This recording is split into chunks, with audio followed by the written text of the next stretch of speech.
Om Shanti. Good morning. अव्यक्त मुरली 10 जुलाई 2022।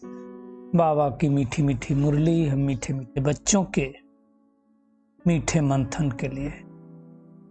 मंथन शुरू करने से पहले सर्वशक्तिमान शिव बाबा की शक्तिशाली किरणों के नीचे बैठ जाते हैं और अनुभव करते हैं, मैं मास्टर सर्वशक्तिमान आत्मा हूं, मैं तपस्वी मूर्त आत्मा। ये मुरली अव्यक्त बाप दादा के डिवाइस कोर्स 4 दिसंबर 1991 की वाणी है। मुरली का शीर्षक है सफल तपस्वी, अर्थात प्योरिटी की पर्सनालिटी और रॉयल्टी वाले। सफल तपस्वी की परिभाषा क्या दी है बाबा ने? जिसकी पर्सनालिटी प्योरिटी की है और जो हर कर्म यानी सोच बोल कर्म सब रॉयल्स की पूर्वक करते। तो आज चारों ओर के तपस्वी बच्चों की याद बाप दादा के पास पहुंच रही है। देखिए, एक वो बच्चे हैं जो निराकार शिव बाबा और ब्रह्मा बाबा के सम्मुख बैठे हैं, तो बाबा कहते हैं, और एक वो बच्चे हैं जो आकार रूप से यानी सूक्ष्म रूप से उनसे मिलन न रहे हैं, तो बाबा कहते हैं कोई साकार में सम्मुख याद का रिटर्न मिला रहे हैं और कोई आकारी रूप से याद और मिलन का अनुभव कर रहे हैं। दूर दूर भी बैठ करके हम बच्चे मिलते हैं ना बाबा से, बाप दादा दोनों ही रूप के बच्चों को देख रहे हैं। भगवान को तो इमर्ज करना कोई बड़ी बात नहीं है ना। तो बाबा कहते हैं आज अमृत बेले बाप दादा बच्चों की तपस्या का प्रत्यक्ष स्वरूप देख रहे थे। क्या देखा कि हर बच्चा अपने पुरुषार्थ प्रमाण तपस्या कर रहे हैं, लक्ष्य भी है, उमंग भी है, तपस्वी भी सभी हैं, क्योंकि ब्राह्मण जीवन का लक्ष्य क्या है? तपस्या ही है। तपस्या मतलब एक की लगन में मगन रहना। लेकिन तपस्वी सभी हैं, सफल तपस्वी बहुत थोड़े हैं। पुरुषार्थी तपस्वी ज्यादा है। सफल तपस्वी की अब बाबा निशानी बता रहे हैं। अगर सफल तपस्वी की जो निशानी बाबा बता रहे हैं उसमें हम हैं तो हैं सफल, नहीं तो फिर पुरुषार्थी तपस्वी हो गए। बाबा कहता है सफल तपस्वी की निशानी उनकी सूरत और सीरत। सूरत मतलब जो सामने से दिख रही, सीरत मतलब हमारे फीचर्स। सूरत और सीरत में प्योरिटी की पर्सनालिटी और प्योरिटी की रॉयल्टी सदा अनुभव होगी। उनसे हमेशा प्योरिटी के वाइब्रेशन मिलेंगे, रॉयल कर्म होंगे, उनके प्रकंपन मिलेंगे। बाबा कहते हैं तपस्या का अर्थ ही है मन वचन कर्म और संबंध संपर्क में अपवित्रता का अंश मात्र भी ना हो, यानी नाम निशान भी ना हो। और जब अपवित्रता समाप्त हो जाती ना, इसको ही संपन्न स्थिति कहा जाता है। तो सफल तपस्वी की क्या परिभाषा बताई बाबा ने? सदा स्वतः पवित्रता की पर्सनालिटी और रॉयल्टी, हर बोल हर कर्म दृष्टि वृत्ति सबसे, खुद को भी अनुभव दूसरों को भी अनुभव। प्योरिटी कोई सेलिब्रेसी खाली नहीं है, संपूर्ण प्योरिटी चाहिए।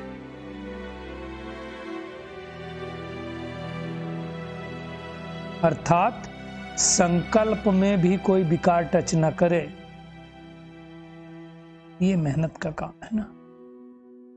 बाकी वो पवित्रता तो हर कोई कर सकता है, उसमें कौन सी बड़ी बात है।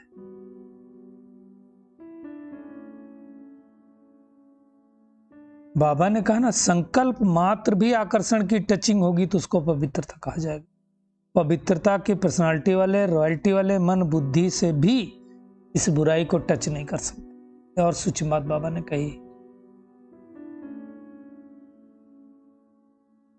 क्योंकि सफल तपस्वी अर्थात क्या कहा बाबा ने? संपूर्ण वैष्णव। वैष्णव किसको कहा जाता है? जो देखते भी नहीं बुराई को, टच भी नहीं करते हैं, वो है स्थूल वैष्णव। मतलब किसी की दृष्टि व्यक्ति न बने इसलिए प्रसाद भोग को ढक करके रखते हैं। और बाबा कहते हैं आप हो सूक्ष्म वैष्णव। बुराई को टच ना करना यही तपस्या है। चेक करें हम कितने तपस्वी मूर्त, सफल तपस्वी हैं। चेक करना है हमको, ये पुरुषार्थी तपस्वी हैं।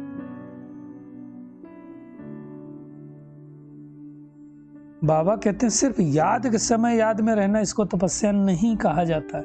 अंडरलाइन करें, मतलब अगर हम अमृत बेला बैठ करके बाबा को याद कर रहे हैं, नुमाशाम कर रहे हैं, मुरली क्लास के टाइम कर रहे हैं, भोजन के समय कर रहे हैं, अब याद के समय तो याद कर ही रहे हैं, तो इसको बाबा ने तपस्या नहीं कहा। तपस्या की परिभाषा क्या आज बाबा ने दी? प्योरिटी के, पर्सनालिटी और रॉयल्टी का खुद को भी अनुभव हो और दूसरों को भी हमारे द्वारा अनुभव कराना, महसूस हो लोगों को। यह है सफल तपस्वी का अर्थ। सफल तपस्वी अर्थात विशेष महान आत्मा बन, और विशेष आत्माएं व महान आत्माओं को बाबा कहते देश व विश्व की पर्सनालिटीज कहा जाता है। तो पवित्रता की पर्सनालिटी अर्थात हर कर्म में महानता, हर कर्म में विशेषता, स्वयं की सेवा में बिजी रहना और अपनी एनर्जी, समय, संकल्प वेस्ट नहीं गंवाना, इसको सफल तपस्वी कहा जाता है। आज बाबा ने सफल तपस्या की बहुत अच्छी परिभाषा बताई है। मतलब स्वयं की और औरों की सेवा में सदा बिजी रहना, एनर्जी, समय, संकल्प, श्वास कुछ भी व्यर्थ न जाए। पर्सनालिटी वाले कभी भी छोटी छोटी बातों में मन बुद्धि को बिजी थोड़ी रखते हैं, पीनट्स के लिए अपना टाइम थोड़ी गंवाएंगे। तो बाबा कहते हैं पवित्रता की बातें आप श्रेष्ठ आत्माओं के आगे छोटी हैं या बड़ी, चेक करो। क्या चेक, कैसे चेक करो? तपस्वी जो आत्मा होगी ना, वो सुनते हुए नहीं सुनेगी, देखते हुए नहीं देखेगी। बाबा कहते हैं ऐसा अभ्यास किया है, या ये सोच लेते हो चाहते तो नहीं थे, देखना तो नहीं चाहते थे, क्या करें देख लिया, सुनना नहीं चाहते थे सुनाई दे दिया गया। बाबा कहते हैं ऐसा लगे जैसे इन चीजों से कोई कनेक्शन ही नहीं, मतलब की बात नहीं है तो हम क्यों सुनेंगे, क्यों देखेंगे? साइड सीन समझकर पार करेंगे।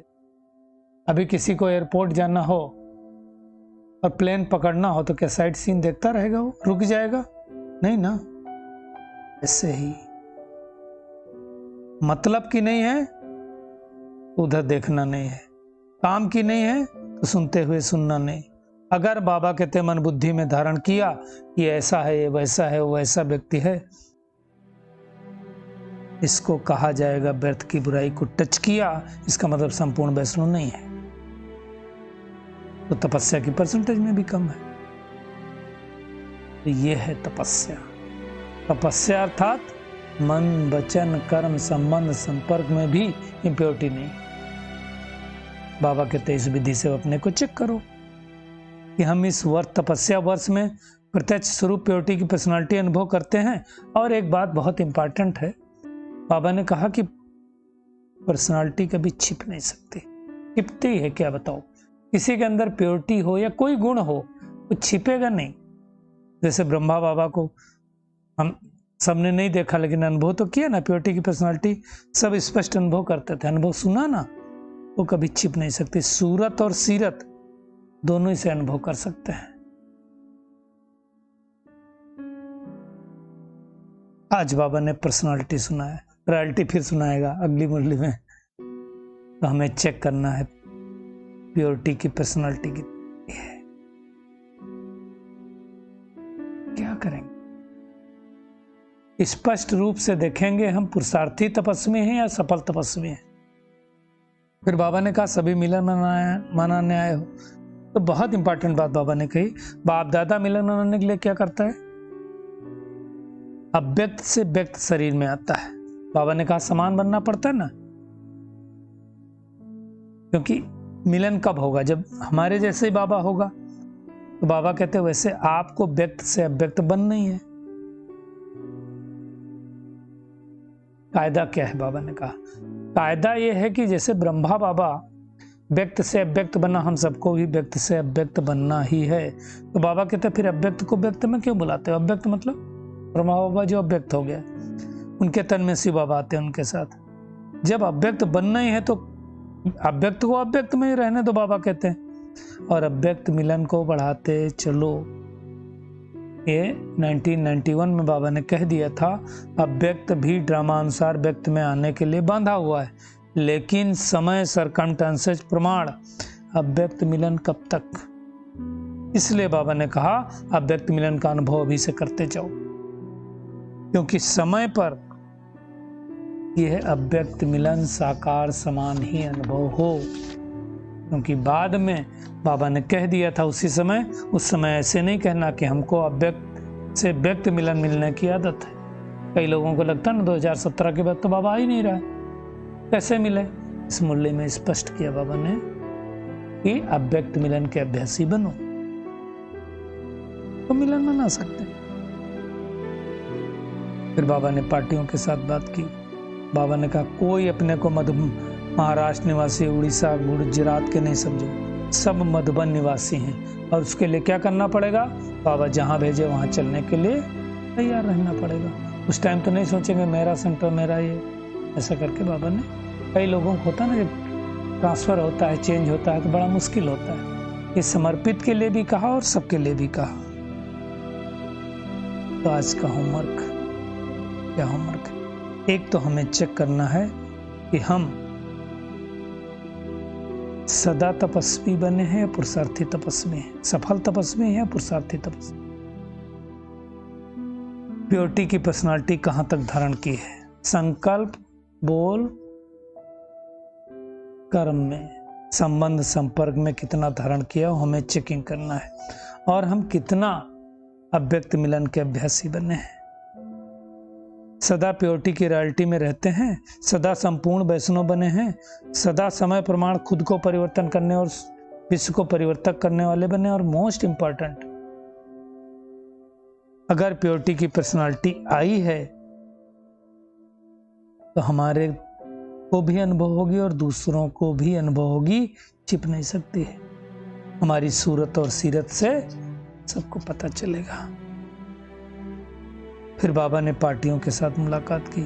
बाबा ने कहा सभी तपस्वी आत्मा है। तपस्वी आत्मा अर्थात एक बात दूसरा न कोई, कहीं लगाव नहीं, व्यक्ति में नहीं, वैभव में भी नहीं। लगाव कहीं होगा ना तो बाबा कहते बुद्धि वहां जाएगी। तो चेक करो, दृष्टि बन करके चेक करो, मेरा नहीं तेरा। मेरा काम है तो मुझे करना पड़ेगा, और तेरा है तो परमात्मा करेगा। 63 जन्मों से तो मेरा मेरा कह के बोझ उठाया, तो अब बाबा कहते तेरा करो, है ना। बाबा ने भी कहा, पांडवों ने तो नहीं सोच रहा है कि बैंक बैलेंस करके रखें बाद में थोड़ा काम आएगा, नहीं, सब कुछ तेरा। तपस्या बाबा कहते गिफ्ट है, सहज अनुभूति करने की गिफ्ट है। गिफ्ट मिलती है तो अच्छा लगता है ना, तो बाबा कहते हैं आगे बढ़ करके गिफ्ट लो। कौन सी गिफ्ट? सूर्यवंशी वाली गिफ्ट लो, चंद्रवंशी वाली नहीं। फिर बाबा ने वरदान दिया, सदा उत्साह में रहे, निराशावादी को आशावादी बनाने वाले सच्चे सेवाधारी भव। बाबा कहते हैं ब्राह्मण अर्थात हर समय उत्साह भरे जीवन में उड़ने और उड़ाने वाले। खुद उड़ो और दूसरों को भी उड़ाओ। उनके पास कभी निराशा नहीं आ सकती, क्या करें आज मन नहीं लग रहा, आज तो मन उदास है, वो कभी नहीं होगा। क्यों? क्योंकि उनका ऑक्यूपेशन है। क्या ऑक्यूपेशन है? निराशावादी को आशावादी बनाना। यही सच्ची सेवा है। सच्चे सेवादारियों का उत्साह कभी कम नहीं हो सकता। उत्साह है तो जीवन जीने का मजा है। जैसे बाबा कहता है शरीर में श्वास की गति यथार्थ है तो अच्छी तंदुरुस्ती मानी जाती है। ऐसे ब्राह्मण जीवन अर्थात उमंग उत्साह वाली जीवन, निराशा वाली जीवन नहीं। चेक करें हमारे ऐसे जीवन तो नहीं है ना।